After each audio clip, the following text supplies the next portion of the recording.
is Kyle Gass on Tenacious D. You're listening to Without Your Head. All right, welcome to the station of decapitation, withoutyourhead.com. I'm Nasty Neal Jones, and I'm joined by Chase Williamson and Rob Mays of John Dies at the End. How are you guys doing? Howdy, sir. Wait, what? Podcast? Awesome. You guys are doing awesome? All right. Doing great. How are you, dude? Oh, I got a cold, but I'm doing all right. I'm doing better now I'm talking to you guys. Well, everybody, the movie is going to be an on-demand December 27th and in theaters January 25th. I watched it last night, and I really enjoyed it. Oh, cool. Thanks. I have to say, it's a really hard movie to explain to somebody, like what it's about. But I think that the title grabs you right away, so I think that helps a lot. But if you were going to try to explain the movie to someone, why they should see it, how would you go about it? Rob's really good at this. Well, you could just ask someone, have you ever done drugs? Right. Because it's one big drug trip. And if you haven't, this is the better way to do it. Yeah, don't do drugs. Just see John Dies. Alternative. Don't do drugs. See John Dies. Yeah, don't go to Joshua Tree and, take a tab. Just go to the movies. Yeah. I gotta say, the awesome dialogue throughout the whole movie. Do you guys have any particular favorite lines? Mine is a whip of knotted penises. I've never heard that in a movie before. That's a crazy image. I think my favorite is when Glenn Turman's standing there talking to Chase, and he's like, you'll probably wonder what I'm doing here with this can of gasoline. Yeah. Felonies today. Yeah, that's a good one. I like when I tell them that I fell in a drill. Yeah, that was good too. Yeah. I like when Daniel Roebuck repeatedly seems to say, "We're so happy you're here." John Dave. What? Speaking of him, he has a pretty cool mask in the movie. Did you guys get to keep any of the props? Man, did I? I think I did. Or steal them? Don keeps telling me he's going to give me some of my clothes. There was a jacket that went missing. Yeah. No one knows. No one knows where that went. No one knows what happened to it. I wanted to keep the propane paintball gun. I really wanted to keep the bat with the nails in it. I wanted to keep the dog. Yeah, that dog was sweet. Yeah. But it was Brad's. Yeah. Oh. You can't be stealing someone's dog.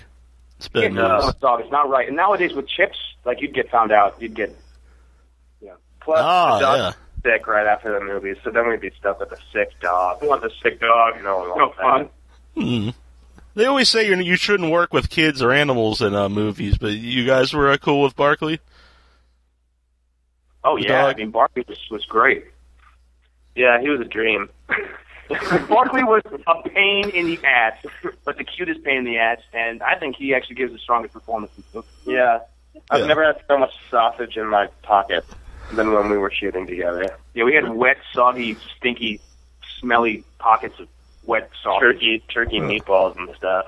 Oh, I thought you were just trying to impress somebody. No. You mentioned Don Coscarelli. What was it like working with him? He's awesome. He's one of the most generous people I've ever met. Yeah, he's a great guy. He's got the biggest heart, and he's so thoughtful. And and that's just on a personal level, not to even mention his brilliance. Yeah, it was in terms of filmmaking. You can't get much better in terms of a working experience, especially in terms of directors. He's amazing. Mm-hmm. Now, have you seen his previous films? Were you guys fans of his beforehand? Or? Of course. Oh, yeah, big time. I was super excited when I got this audition just to know that he was making another movie. Mm-hmm. And when I got to meet him, I was just geeking out. But he's such a cool, down-to-earth guy that all my, nervousness went away pretty fast, and we just hit it off. Yep. Hit it off. I would say, the dialogue and kind of the comedy aspect of it's really similar to Bubba Hotep, and then it also kind of deals with, definitely deals with alternate dimensions, kind of like Phantasm. Do you find, alternate reality, those kind of ideas interesting? Oh, yeah. No, Rob doesn't, but I've been trying to get him into it. So boring, I just can't. I think that's the most interesting thing in the world. Yeah. Or worlds, should I say. Mm-hmm. We spent many an hour thinking about that.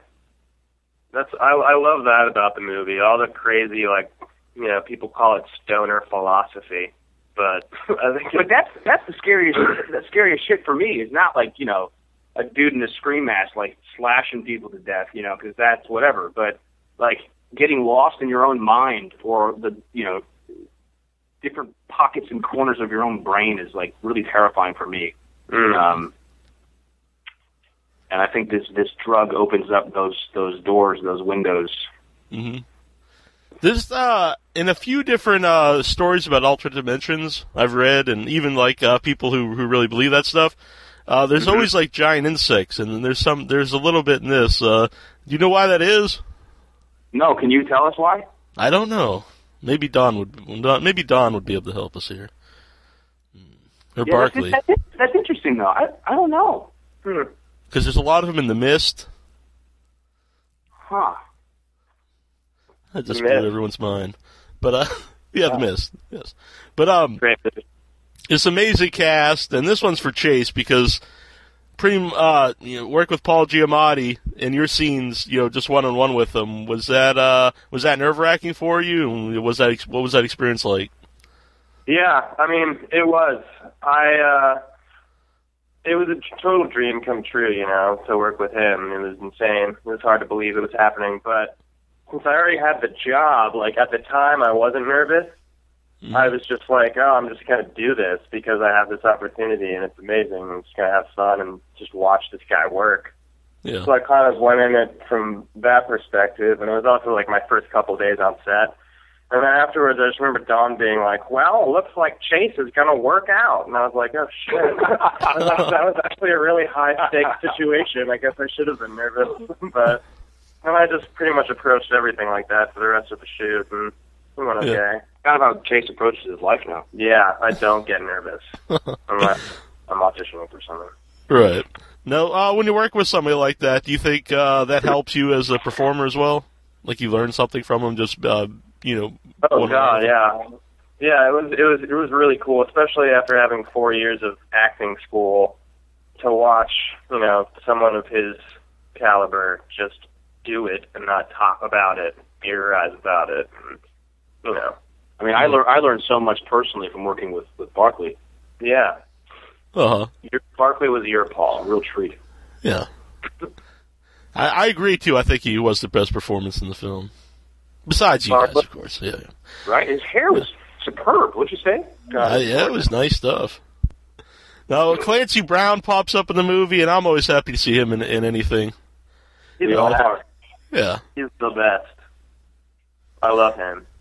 I did another movie with him. Oh, you did? Yeah, it's called Sparks. And it's awesome. We have a lot more screen time together in that one, so I got to know him a lot better over that shoot, and he is like my hero. Just like the coolest guy with the coolest career and like a sweet family. He's awesome. Mm-hmm. A lot of different role for him in this movie. Yeah. Than I've ever seen him play. He takes on really cool projects. I want to emulate him for the rest of my days. Mm-hmm. We could just do the whole interview about Clancy Brown's career. Oh, cool. Let's do that. That's fun. Yeah. Really underrated show was Carnival, I'd say. Oh, yeah. I need to get that on DVD. Yeah. What, SpongeBob? No, Carnival. Did you ever see that? Yeah. Did you? No. Oh. All right. Now, when you guys are filming the movie, and there's so much craziness going on, did you ever think there's no way this particular scene will work? Or did you ever question any of the scenes while you're filming them? No, I mean, I think we pretty much trusted Don and loved the script, so pretty much, I felt pretty confident about everything. Look, everything made sense to me. And I mean it. In some way or another, it all somehow made sense to me. And this is the kind of movie that I want to go see. If I go to a theater, I want to be taken for a ride, And that's, I think, completely what this movie is. It's this crazy drug trip adventure, which, I think you as a viewer start second guessing what's real and what's not. And at least for me, that's a pretty cool effect, I think, for a film to have. So to be a part of a movie like that is it's pretty kick-ass. Definitely. I think a lot of movies nowadays, current films, pretty much hit you over the head, like what you're supposed to think. So yeah. But this movie gives you a lot. Yeah. Mm-hmm. Thinks the audience is smarter and can draw their own conclusions and then follow the movie without telling you everything that's going on. And that sequence where Chase is like floating through the cosmos and he's speaking very quickly and super articulately, I must say, about flying through the cosmos and when the universe began so many years ago and that the Big Bang created this, set everything in motion, and that determined whether you're going to have Cocoa Puffs for breakfast. And it's kind of cool to think if that is true. And the Big Bang set everything in motion. Maybe there's a reason why you are in the theater watching John Dice. It's all meant to be. So we are actually part of the movie. Yeah, very much. There is no movie. It's actually a story. Yeah. That's a good point. Well, Ralph just blew your mind. He did indeed.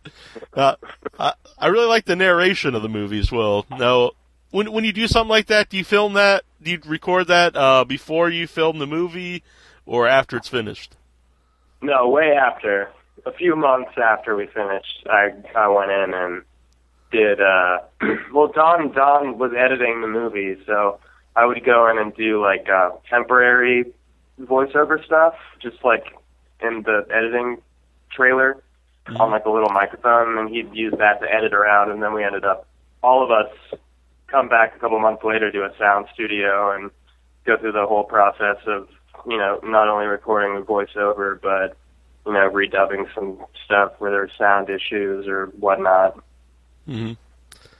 That was always part of the script, the narration. It wasn't like something he decided to add in later to make sense. Oh yeah, no, it was always there. Mm-hmm.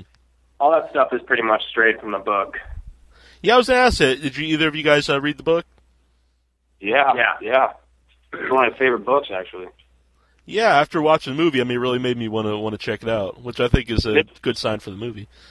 There's a sequel now. Really? The sequel to the book, and then hopefully a sequel to the movie. Yeah, I would hope so. When you saw the finished project, have you seen the finished movie? I hope so, anyway. Yeah, a few times. What was like your initial reaction? You see it, with all the visuals added in and everything. It's amazing. It's a trip, man. It's a trip. I mean, like I keep thinking every time I see it, I don't know what's coming next. And we made the movie, but I keep forgetting what's coming next. That, I don't know. I'm biased because I really like the movie. Yeah. I think it's pretty cool. Yeah, I like it. Yeah, that would suck if you guys really hated it. Yeah, it'd be awful. I don't know what I'd do. Yeah. I'd go into a different dimension. Just leave. I'd be really lame if I didn't like it, though. Yeah. Oh, exactly. Yeah. It was cool to see Angus Scrim pop up too. Little cameo, with Tall Man. He's the sweetest. We went to the same college. Really? So probably different times, I assume. A couple years gap in between. No, I always hear that he's like the sweetest guy, and he always really freaked me out when I was a kid.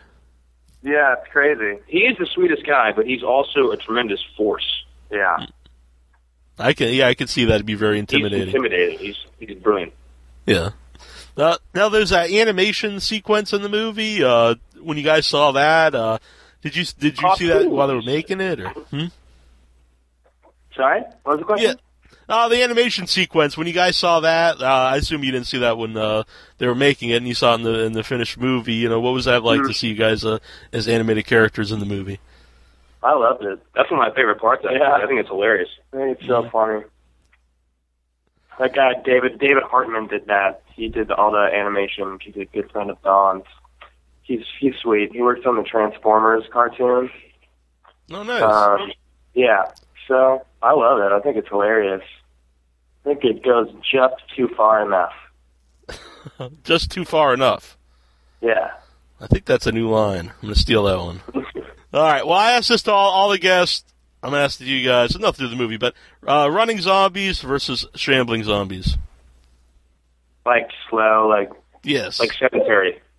I take a poll of all the guests. Whenever I see running zombies, I'm just like, oh, they're just trying to make zombies fast. And that's like the whole point of this stupid thing. I think it'd be terrifying to see a bunch of zombies on Segways or like solo wheels. Yeah. All right, everyone go see John Dies at the End. It's going to be in theaters January 25th, or you can get it on demand. I think that's the future on demand, and that's December 27th. I want to thank you guys for coming on. That is the future, because no one wants to leave their house anymore. I know. That's right. Yeah, I had no trick-or-treaters. Right now, I'm still in bed. Yeah, I'm not wearing any pants. Nice. We should have video conference. FaceTime. I'd get way more hits. Way more hits. All right, dude. Thanks, man. Hey, everybody, headless and brainless out there. Scott McKinley here with Jim Bar 2 of Creep Van, and you are listening to WithoutYourHead.com.